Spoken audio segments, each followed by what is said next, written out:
This episode of Capes and Lunatics is brought to you by Tweaked Audio. Get awesome headphones, go to tweakedaudio.com and use the coupon code Southgate to get 30% off, free shipping, and a lifetime warranty. Or you can get there through the link on our website, southgatemediagroup.com. This is Luca Perich, and you're listening to the Capes and Lunatics podcast. I'm here for Dick.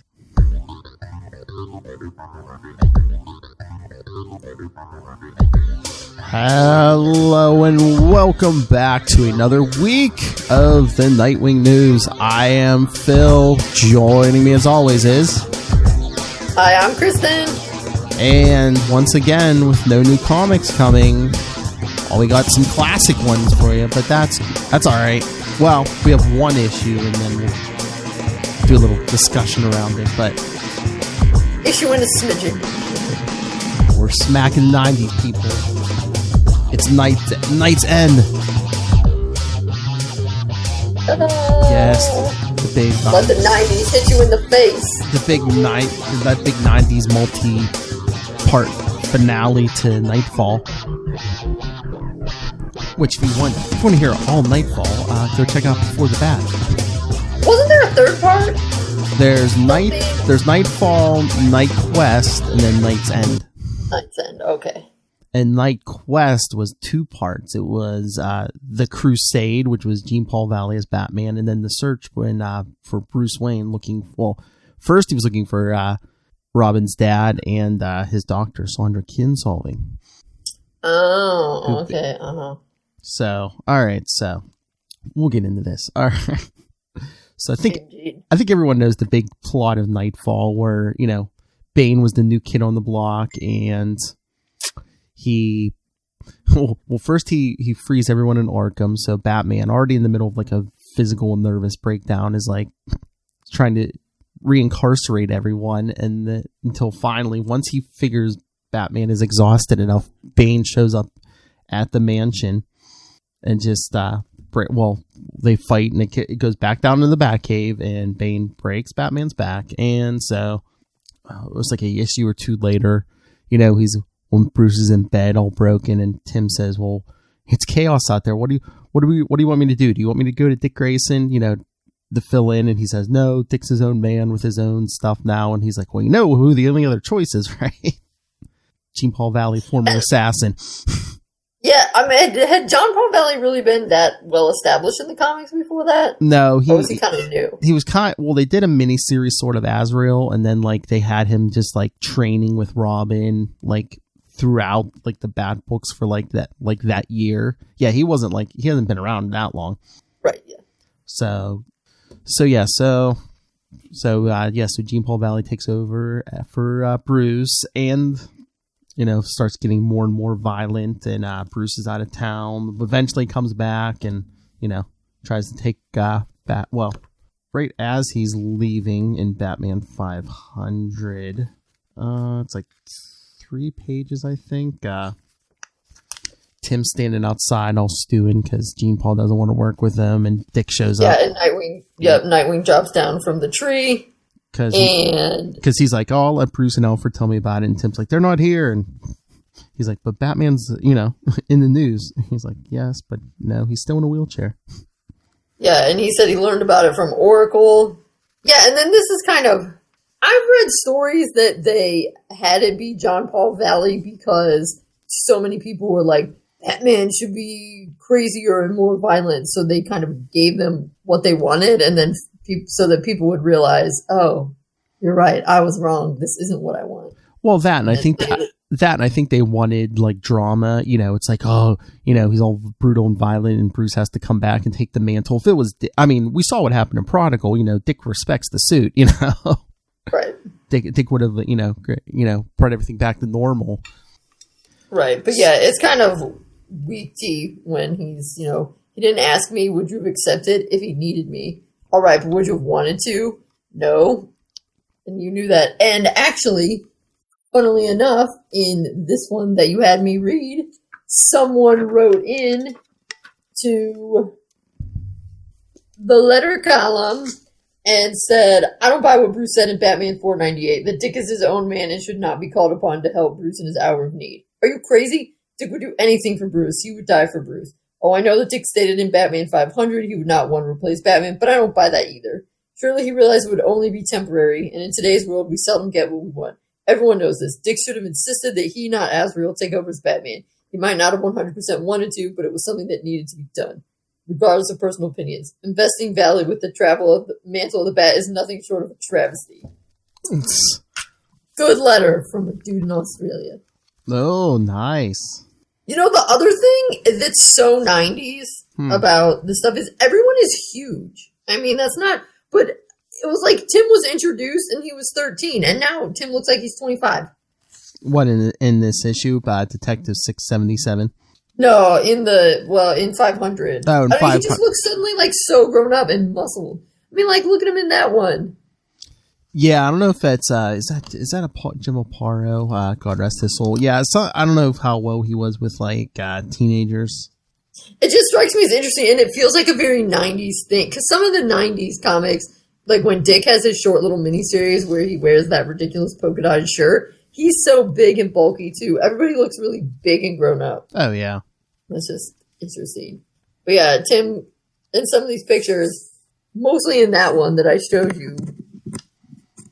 This one, I'm like, Tim looks like so grown up. He looks like he's in his 20s. Yeah. Lilith and I have been going through Knightfall, and yeah, there are some issues. I think it's the Aparo issues. Yeah, like Tim looks way older than he's supposed to be. Yeah. I think that's just the artist. Yeah. Sure, and it feels like a lot of issues were doing that in the 90s. Oh yeah, definitely. Because I mean, like, look at this one. Dick's looking really old, and I mean, look at how pointy those bat ears. Oh yeah, that's a Kelly Jones cover. Oh yeah, he really exaggerates the human figure. I mean, it's cool, but it's also like, dang. So yes, now 6/7/7 94. August 94. Yes, this is part 9 of Knight's End. Yes, because Bruce eventually comes back. You know, he's out of shape and everything. He's like, "Oh, I'm gonna take back the mantle of the Bat," and Jean Paul Valley's like, "You never take it back." So Bruce trains with Lady Shiva and attempts to forcibly take back the mantle of the Bat. The issue before this, he gets in the Batmobile. Jean Paul had it rigged to blow up, which it did. Yep. So that's where it picks up on the bridge, where Dick rushing Jean Paul Valley, saying, "You killed him. You killed the Batman." Yep. Sometimes I think Dick was a little ill-served. I mean, you really see how much he loves Bruce and stuff, but he's not super smart about things in this issue. So I feel like when Dick's kind of stopped being the main man, so to speak, in Titans, and before he got his own series, he was kind of in this weird place where, I mean, the stories aren't bad, but it just seems like some of the stories he's not used the best. I don't know. Sometimes his characterization, I'm like, I'd say in the 90s and like the early 2000s, they have him. He basically flips out whenever he perceives someone like hurting or trying to hurt someone he loves, like Bruce, or like even what was that Last Laugh, when he thought the Joker and his guys killed Tim. I mean, he killed the Joker, you know. Yeah. And then there's a Huntress miniseries where she like accidentally shoots Batman in the side with her crossbow bolt, and he flips out on her. Yeah. So yeah. That's true. Dick thinks Bruce might be dead, so like he's just tackling Jean Paul, and they're fighting on the bridge. I don't like you were saying. I mean, he's acting kind of dumb here because he's like punching Jean Paul in the head, but he's got a full helmet on. Right. And the thing is he's fighting, and they're totally ignoring. I mean, Tim is there, but they're totally ignoring that kid that needs saved. Well, yeah. Tim's like getting the babies and everybody off the bridge, and then they fight on the side of the bridge, and Jean Paul pulls Dick over the side. Can you take the drop into the river? And of course he can. But yeah, then, although this I thought was kind of dark and admits, of course, to Batman's darker side. The explosion, how did you had just enough time to get it out? I realized that Paul would have rigged the car. How? Because I would have done the same thing. Yeah, but then the next page he says, but not so lethal a trap. Right, yeah. But I was like, dang, Bruce.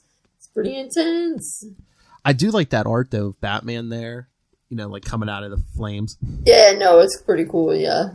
I mean, he's like, Nightwing can hold his own. He'll know when to break it off. I mean, which is true, but I was like, whoa, Bruce, you're intense. So yeah, Dick's fighting Jean Paul underwater. Yeah, and then they pop up on to this party boat. Yeah, and I was like, great, a party boat. Nothing like having a ton of innocent civilians around. So I was like, well, why didn't you stop the fight then? Based like a floating casino. Well, I don't know if Dick might have been worried that Jean Paul would have flipped out on people. I suppose that could be. I mean, basically, he has like Jean Paul has like this. He's been brainwashed basically since he was a baby with this thing called the system, which makes him like an unstoppable fighting machine. But it's also like all this religious stuff. So I'd be afraid too. He'd be like, "Yo, these sinners." Yeah, I guess that's true. But yeah, I love the scene on the bridge with Bullock and Montoya because they're like, yeah, all the witnesses are like, yeah. Costume geeks are trying to see who gets to be number one. Yeah, because all these people saw 2 Batmen. Yeah. Which that would just make Bullock's day since he's always kind of meh on Batman. But yeah, this is interesting because, yeah, like you were saying, they get to the boat and like, him and Dick are going out. Dick has, for a second or two, has Jean Paul like down on the deck, on his back. What I always thought would be interesting? Mm-hmm. What if this story ended right here? What if instead, of course, at the end it has to be Bruce who stops Jean Paul, but what if Dick had stopped him before Bruce had gotten the chance? We can't have that in the Batman comics. I know, but that's what I'm saying. I think Bruce, at this point, Bruce appreciates Dick's skills and everything, but how high would his opinion have been if he would have been like, yeah, Bruce, you couldn't stop this guy. I did, Yeah. Maybe would Bruce would have been like, oh, maybe you should be Batman. Yeah, right. That's why it can't happen. Dick could defeat John Paul in his own book, but someone else can't defeat the main bad guy in the book that has your name on it. It has to be you. That's how it goes. Oh yeah, that's the joke. It's like where all these people are saying who would win in a fight between 2 comic book characters. It's like, whose book is it? Exactly. If it's in Superman versus Batman, if it's in Action Comics, Superman. I've read an issue with Deathstroke where Deathstroke knocks out Batman, but any other time I've seen Batman versus Deathstroke, Batman just owns Deathstroke. Mm-hmm. Right. Well, that must have been in Deathstroke's comic, right? Yes. Yep. See, there you go. But I do like this one though, where he gets tossed there and he says, "Lady, get out of here!" And she says, "No, I've been on this machine all night. It's about to pay out." I know this is because Jean Paul gets Dick off him by shooting his flamethrower at. Yep, yeah. But yeah, they actually crash into the casino. I mean, Dick's hitting him with all these he tosses he rolls a piano at him. He hits him with a banjo. I know, yeah. Hitting him with the banjo is pretty funny. Like, you really thinking that steel suit of banjo is going to stop him? I guess throw anything at him. But then look, but Jean Paul gets in a cheap shot, man. He hits him from behind and like smashes his head off a slot machine. Yep. This is why you shouldn't gamble. It's dangerous. It's hazardous to your health, yeah. And then he throws Nightwing at the cops and he runs away. Yeah, because he's like, he sees the cops. He's like, another respite, Nightwing, you're last. Calls him fledgling. He keeps calling him fledgling. What's he saying? I'm sorry. Sounds like he's apologizing. Stop him. Yeah, I love that cop. He's like, was it the Batman? Never. Only one Batman. He'll never be Batman. Yeah. But then, almost says Bruce's name, but thankfully stops himself. Yeah. Because meanwhile, Jean Paul just goes back to the Batcave and then up. Because this was the penultimate issue of this storyline. Yes, he goes upstairs to the mansion and there's Bruce waiting for him, which is very similar to the issue before Bruce got his back broken. That's where Bane was waiting for him. Oh, okay. Yeah. So. Yeah. Let's see if I can. Yep. So then KnightsEnd goes straight into Prodigal, right? No. Well, it kind of. Well, no, but because 0 Hour it's so weird. See, there's Bane. But no, it's almost right after it, but it's so weird because Bruce comes back. He's Batman through 0 Hour, which is like, I don't know, like 1 or 2 months, and then he hands it off to Dick for Prodigal. Oh, okay. Yeah. I don't know. I guess they wanted Bruce as Batman for the big event. I guess so. Did you ever read any of the 0 Hour crossovers?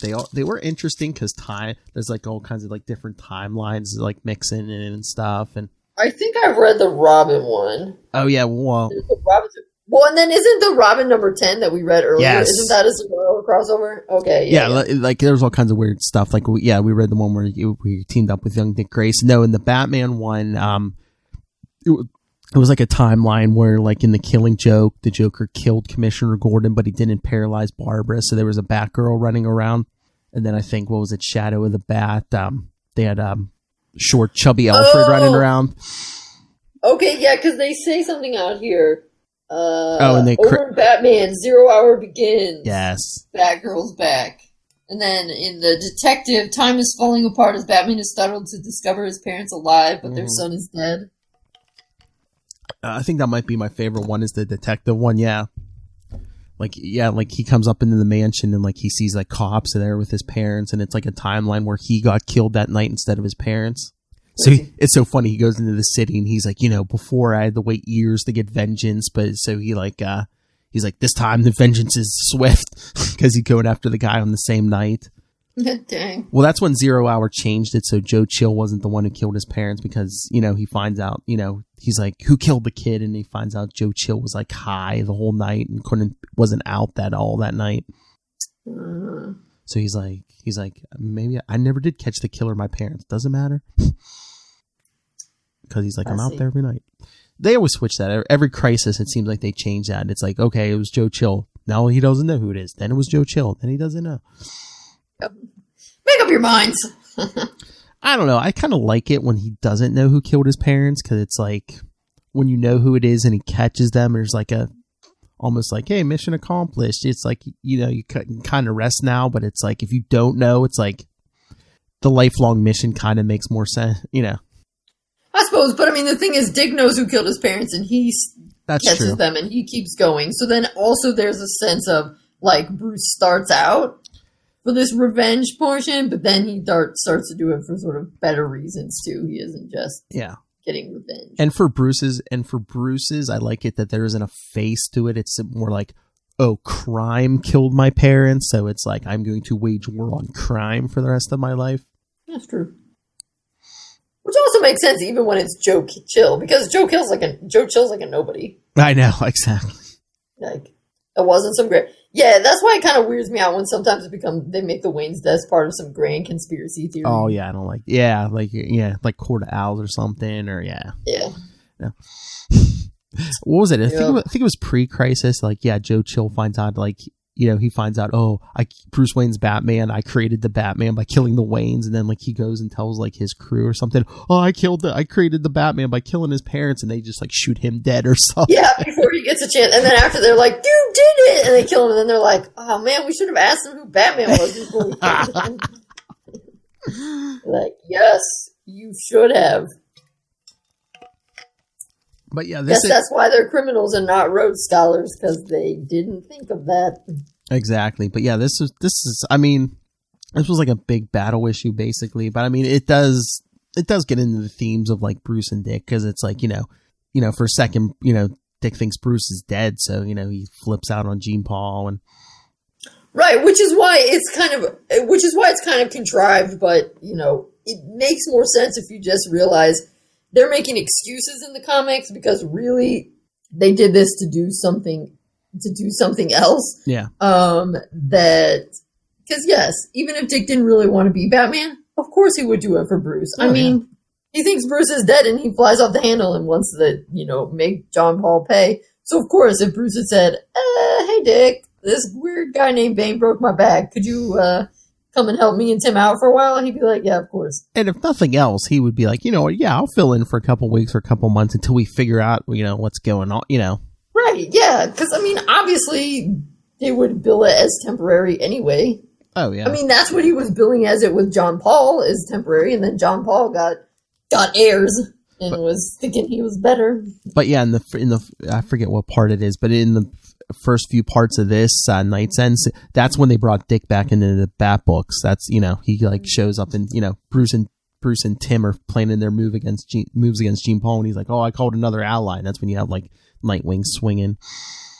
Nice. Well, because this is around the time that Dick stopped being in the New Titans, right? Oh yeah. This, I think he kind of, this is when he's leaving the Titan. You know, the wedding. That book was kind of the wedding kind of went weird. Yeah. Because I think that book was kind of falling apart. Yeah. The Titans. So they were. So I mean, the Titans, New Teen Titans, and all that. It lasted a long time, but it was the bestseller, and then it wasn't. So I imagine in the early 90s, Batman was selling better than Titans. So they start moving Dick over more to the Batman fold because... Yeah, because once they got rid of a lot of, most of the originals, I think, what was it, they reorganized the team around Roy, and I think Beast Boy might have stayed, but everyone else, they started putting more popular, characters. I mean, they had Kal Rayner, Green Lantern, Supergirl...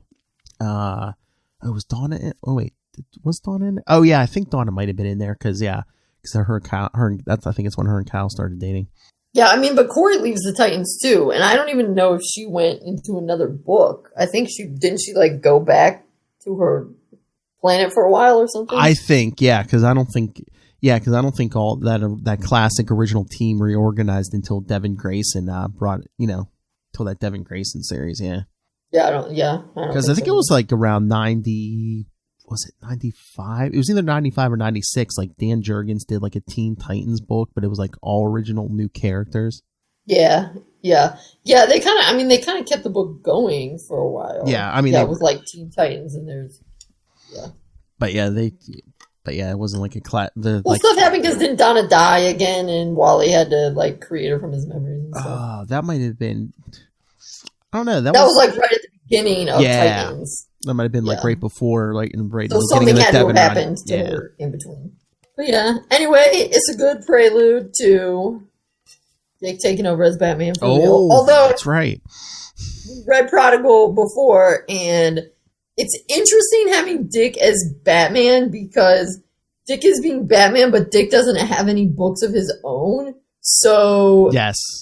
It's overall good, but there's also some times where I feel like they have Dick do some stupid stuff so that other characters, because some of the Prodigal overlaps with the Robin books, so Dick has to kind of be stupid sometimes so that Robin can be the one that solves the problem. Yes, just who would not that Tim isn't smart, it's just...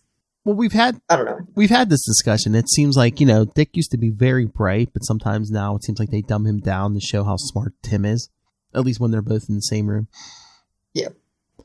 Oh, that's right. Yes, because the next yes, I was right. The next 4 episodes are going to be Batman Prodigal. Dick Grayson's first time as Robin. As Batman. Man. Yup. See, automatically I say Dick Grayson, I say Robin or Nightwing. Yes, sometimes he's Batman too. That's true. So yes, the Prodigal storyline is a very good storyline. I'm looking at you, Ray, from Infinite Night and Moon Knight podcast, who I see watching this from Australia. So you're probably on your lunch break right now, Tuesday. Hey, I was wondering who that is. Oh, yeah. Yes, he's in Australia, so I think he's on his lunch break. Nice. Where do you live in Australia? And do you like kangaroos? I love kangaroos. He eats kangaroo. Oh no! Ah! He said it's like chicken over there. Sad. I love kangaroos. Delicious. Oh, that's right. Kristen loves kangaroos, but not to eat, Ray. That was the thing that was saddest. Then we can go. But in the Injustice, the comic based on the video game, so I knew it was all over the internet that Dick dies with his, spoiler alert, The Rock. And so I knew that was coming. But then there's this earlier part in the book where I think it's Wally, and maybe it's Barry, I forget. It's the Flash. He goes for a run, and he's doing a run around the world, and he decides, I'm going to run through Australia. And he's running through Australia, and there's a dead kangaroo that they prominently feature on the page. And I'm like, what? No, I wasn't warned about this. Oh, jeez. But, what was I going to say? During the New 52 stuff, they did they revamped the Earth 2 stuff, where the Justice Society and stuff is at.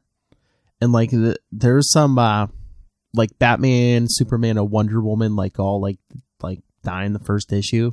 And eventually we get like a new Batman, and it's Dick. You know, he wears it's like a yellow and black suit, but yeah, it's a... Oh, yeah. Wait, is that the one where he's married to Barbara and he has that kid? I think so. Yeah. It's been a while since they keep messing up in the comics. Like, sometimes he's Tommy and sometimes he's Johnny, I think. Oh, I keep meaning to bring this up to you and I forget, because they revealed it in issue 25 and they're up to like 42 now. But Batman Beyond, like the new Batman Beyond continuity in the comics, Dick Grayson. Do you know what occupation Dick Grayson holds in the Batman Beyond future now? What? Am I going to like it, or am I going to be super upset? I think you might like it. He's the mayor of Gotham City. Oh, wow. That's cool. Mm-hmm. I hope he's a Democrat. I would assume. But he has a daughter, but I don't think they revealed who the mother is, because, I mean, she's been in the same room with Barbara, and it's not like, oh, hey, mom, and that. And she looks fully human, so I would assume it's not Starfire's child, so... Huh, interesting. Well, that's cool. But Batman Beyond's a little bit weird. Yeah. Because... Well, they kind of... Since it's the future, you know, it's like 50... Was it like 50 years? And they kind of tweak it every so often, yeah. Right, well, they've made up their own continuity. Well, yeah, after some of the new 52 stuff, because Bruce and Dick reconcile much sooner and more fully in the regular comics than they do in the Batman Beyond comics. I think actually I asked Kyle. I don't know if he's still Kyle Higgins. I don't know if he's still writing it. I know at some points he did. Yeah, no, it's Dan. And he said something about... it's Dan Jurgens right now who's writing... I believe it's still Dan Jurgens, the one who's writing Nightwing right now. Yeah. Nice. He said that one of the things in the Batman Beyond ones is you kind of have to play up Bruce's issues with everybody. Oh, yeah. Because it's a smaller world and it's a smaller cast of characters. So you don't have as many... I mean, Starfire might not even exist in that continuity. I don't know. And so you might not have reasons for... Yeah, I mean, usually off-world. I think they usually have most of the DC characters, but it's usually, you rattle off the names, either like they're dead or retired or disappeared. Yeah. Because, I mean, there's no Damian in that Batman Beyond universe then. Well, in these newer comics, it's probably been a year or so, but yeah, they've had him in the comics. I don't, Well, they have. Yeah. Okay. I don't know if he's like, I forget, is he leading like his grandfather's League of Assassins now, or it's something weird. Well, and what happened with Tim in Batman Beyond? Oh, you never saw Batman Beyond Return of the Joker? Well, no, I saw Batman Beyond Return of the Joker, but didn't he get better in the comics? Well, no, I guess Batman Beyond Return of the Joker was actually, he was an adult and was like the late. Yeah, he had like that chip, spoilers, he had that chip like implanted in him, yeah, so the Joker could like take over his body. Yeah, but so, I mean, does he pop up in the comics lately? No. Well, it was so weird. In New 52, they kind of had it where they had this Future's End storyline where, like, a future... Yeah, wasn't Tim Batman for a little bit? Yeah, well, yeah, Tim was, like, thrown into the future. A version of Tim was thrown into the future, and he became Batman Beyond for a while. But, yeah, but then they, like, I don't know, did timey-wimey things, and now Terry McGinnis is back, and, yeah. Timey-wimey, that's my favorite kind of comic book timelines, though. It's too difficult to make everything line up, so you just... Exactly. Timey-wimey, squiggly wiggly, all that good stuff. Even though I'm a historian, I often refer to stuff with my students as old-timey. That's all you need to know. That's right. So anything else? I mean, we only had the one issue to cover, really. No, I think you just need to give everyone their assignment. What part of Prodigal are we reading for next week? I know, that's why I was going to say I closed out the thing. I'll bring it back up. Yes, because it's not the whole thing. We're going to savor it. I was going to say, because we can do a short episode this time, because the next 4 episodes are going to be longer. Yes, because... Yes, next episode, Prodigal Part 1, we will be covering Batman 512, Shadow of the Bat 32, and Detective Comics 679. Okay, so it must be a 12-issue thing, and we're doing... so it might be it's 13 issues, isn't it? Are we doing like 3335 or 3345? 1, 2, 3, 1, 2, 3. No, it must be 12, because I think I have 3 issues on... Okay, maybe one of them takes place in Robin 13. That might be why I'm... Well, I have Robin 13 is the last one on this. Okay, that must be why I'm thinking 13, but it's in Robin 13. Okay. Yeah, because part 1 is, like I said, Batman 512, Shadow of the Bat 32, Detective Comics 679, and then the following week will be part 2 with Robin 11, Batman 513, Shadow of the Bat 33, and followed by part 3 from Detective Comics 680, Robin 12, Batman 514, and then the final part will be Shadow of the Bat 34, Detective 681, and Robin 13. Or just make it easy on yourselves. Just read the whole Prodigal and we'll break it up for you. I was going to say, that's one of the things when they do... I realized that it must have been nice because you didn't have to wait 12 months for the whole story. Yes. But that's so confusing to collect. Well, they tell you at the end of every page, yeah. It's... what was I going to say? But yeah, we'll remember when we read Nightwing Year 1, which came out after this, but it's, supposedly Dick and Jason fought Killer Croc, but then when Dick will run into Killer Croc for the first time next week and be like, who's this guy? Because they wanted to have fun with Dick, so they threw him up against Batman enemies he had never faced before, like Killer Croc, Ventriloquist and Scarface, Ratcatcher. Which, of course, is funny about Killer Croc, because Killer Croc also was in Jason's original origin story. Yes. So. Yeah. Because he used to be like an actual crime lord instead of just like a slobbering monster. Yup. So, yes. So, yeah. Hey, Ray, read up and, hey, send us feedback like you send us on Quantum Zone or Ultimate Spider-Cast. I will. Nice. It's a good story, Ray. Okay. I'm coming like the plague. Oh, Jesus. That's my favorite. I was just reading about the plague today. Yes, everyone should also read this book. It has nothing to do with comics, but it's a good read. The Black Death. And you'll realize it sucks right now, but it could suck more. Oh, nice. I might just. Oh, Lord. Oh, hey, me, Ray, Lilith. I don't know if Tyler's joining us or not, but yeah, we're doing Prodigal Saturday night. If you want in, we're doing the Prodigal storyline. Kristen. Oh, okay. This Saturday. Sorry. Yeah. At like 9 o'clock. And then Contagion. At 9 p.m. Saturday night Prodigal, because, we got to sync up the U.S. and Australian times there. Yeah, that's tough. Contagion. So, yes, Kristen, if you want to join us, right. this maniac in the chat room over here will be there. Lilith will be there. Cool. Yeah, I'm the crazy one. That's true, though. In Sydney. Nice. In Sydney. Oh, hey, Ray. That's right. I forgot I got drops of you so she can hear your voice. The big bazooka. That's Ray. A big unit. I thought they were Boston Pizza owners. Out of the gooch. Who's the crazy one, Ray? Gobble, gobble. The big bazooka. All right. So, all right, Kristen, are we done here? I think we milked this one issue for all it's worth. You muted yourself. It's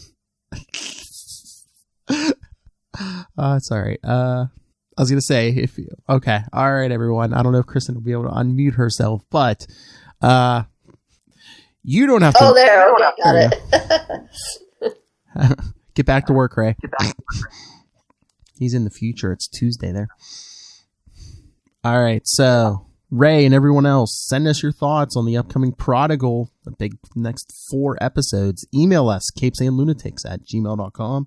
Call the voicemail 614-382-2737. That's 614-38-CAPES.